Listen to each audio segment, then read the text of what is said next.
रुद्राष्टकम। तो पहला जो श्लोक है वो इस प्रकार से है।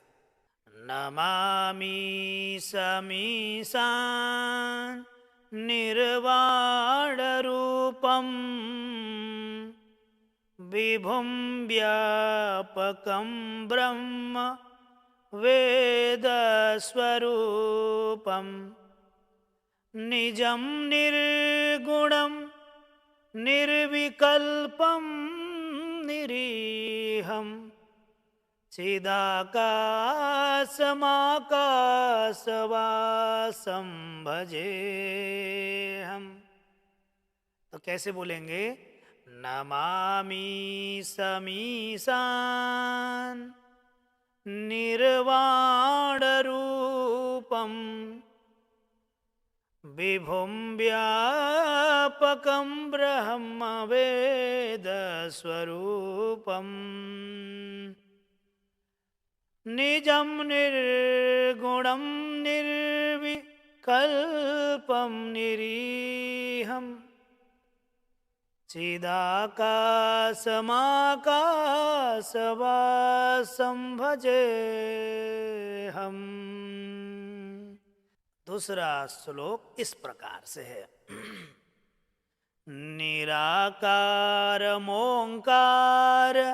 मूलं तुरीयं गिरा ज्ञानगोतीतमीशं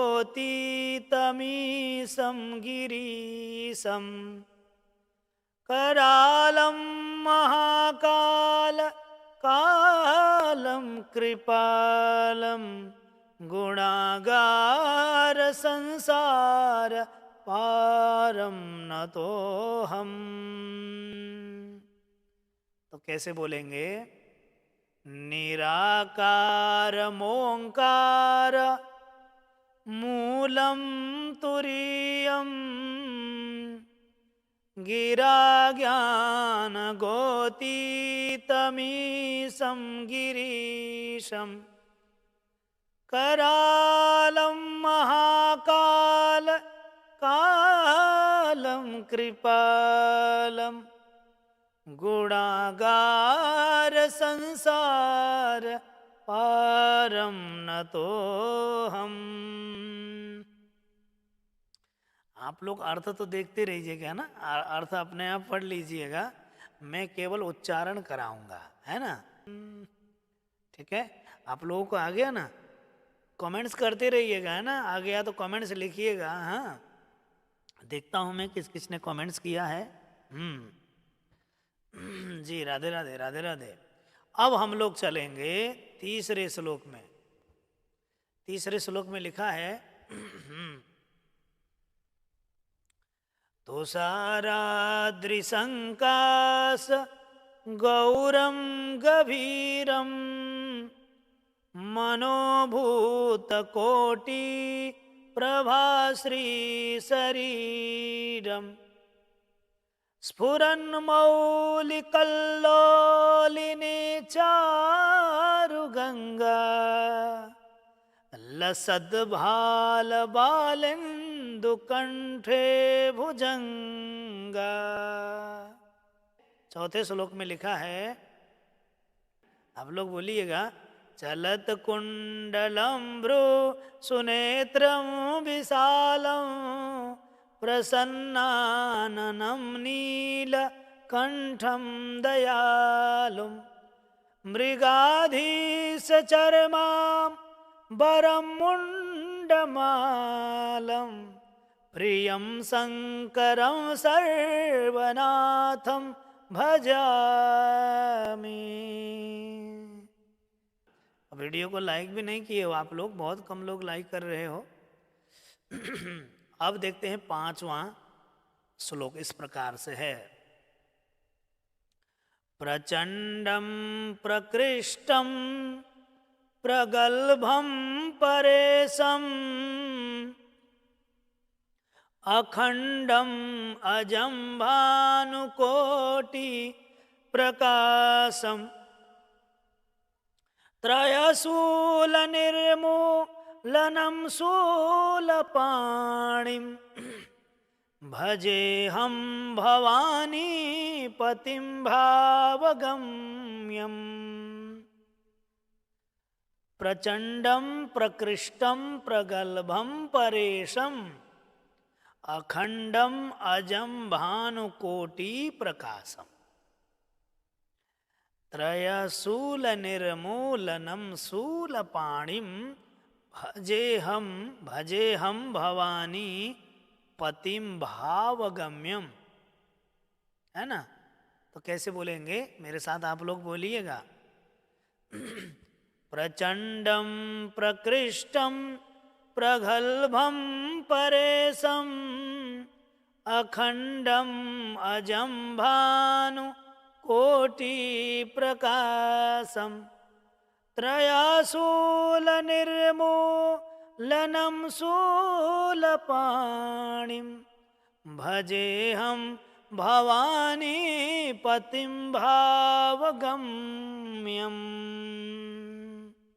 आगे आप लोगों को उच्चारण करना, कमेंट्स करिएगा। हाँ जी। अब चलेंगे हम छठवें में। ठीक है। कलातीत कल्याण कल्पांतकारी सदा सज्जनानंद दाता पुरारी चिदानंद संदोह मोहापहारी प्रसीद प्रसीद प्रभो मन्मथारी। कैसे बोलेंगे? कलातीत कल्याण कल्पांतकारी सदा सज्जनानंद दाता पुरारी चिदानंद संदोह मोहापहारी प्रसीद प्रसीद प्रभो मन्मथारी। कैसे बोलेंगे? कलातीत कल्याण कल्पांतकारी सदा सज्जनानंद दाता पुरारी चिदानंद संदोह मोहापहारी प्रसीद प्रसीद प्रभो मन्मथारी। जी अब हम लोग चले कि नहीं चले हो? चली। हाँ, थोड़ा सा हास्य परिहास भी होना चाहिए पढ़ाई में, जो है ना, कि टेंशन नहीं लेने का, सब आराम आराम से हो जाएगा। जी अब चलते हैं हम लोग। अब हम चलेंगे 7वें श्लोक में। देखें, बहुत से लोग कह रहे हैं, बोले गुरु जी आगे बढ़ाओ ना, आगे बढ़ाओ। देखिए मेरा तो स्वभाव ही ऐसा है, आराम आराम से मैं चलता हूँ, हड़बड़ी में मेरा कोई कार्य होगा नहीं। ठीक है। हाँ। अब देखते हैं हम लोग 7वां श्लोक में। न यावत् उमानाथ पादारविंदम भजन्ति हलोके परे वा नराणाम न तावत् सुखम शांति संतापनासम प्रसीद प्रभो सर्व भूताधिवासम।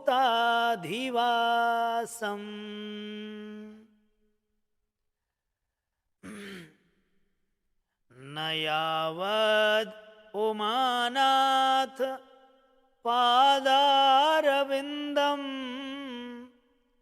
भजन्ति हलोके परे वा नराणाम न तावत् सुखम शांति संतापनासम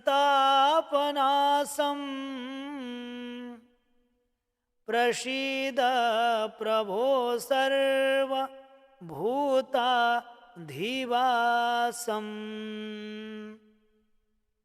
8वें में लिखा है न जानामि योगम जपम नैव पूजा न तो हम सदा सर्वदा संभुतुभ्यं जरा जन्म दुःखौघ तातप्यमानं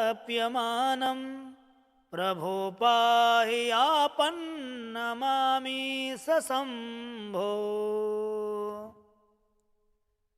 न जानामि योगं जपं नैव पूजां न तोऽहं सदा सर्वदा संभुतुभ्यं जराजन्म दुःखौघ तातप्यमानं प्रभो पाहि आपन्नमामि सशंभो। है ना, ये सरकार में कुछ नहीं जानता है, कुछ नहीं, जप तप पूजा कुछ नहीं जानता, ऐसा भाव है ना। बड़ा दिव्य भाव है। आप लोग अर्थ को देखिएगा, मैं अर्थ समझाने की ओर नहीं जाऊंगा, नहीं तो मैं बह जाऊंगा, क्योंकि मैं कथावाचकों का यही हालत खराब है, खराब हो जाती है, क्योंकि अर्थ करने लग गए ना तो मैं फिर कहीं से कहीं चला जाऊंगा। इसीलिए मैं इसी प्रसंग में रहना चाहता हूँ, है ना, ताकि आराम से आप लोग उच्चारण कर सको, ठीक है ना। तो कैसे बोलेंगे, मेरे साथ बोलिएगा। न जानामि योगम जपम नैव पूजां न तो हम सदा सर्वदा संभुतुभ्यं जरा जन्म दुःखौघ तातप्यमानं प्रभो पाहि आपन्नमामि सशंभो। इसलिए अब हम आगे बढ़ें, 9वें में देखें। अब अच्छा देखो, इसका हम लोग अभी तक जो भी अध्ययन किए हैं ना रुद्राष्टकम, उसका फल क्या है, क्या लाभ मिलेगा, हाँ? इसका महात्म्य बताते हैं। रुद्राष्टकमिदं प्रोक्तम विप्रेण हरतोषये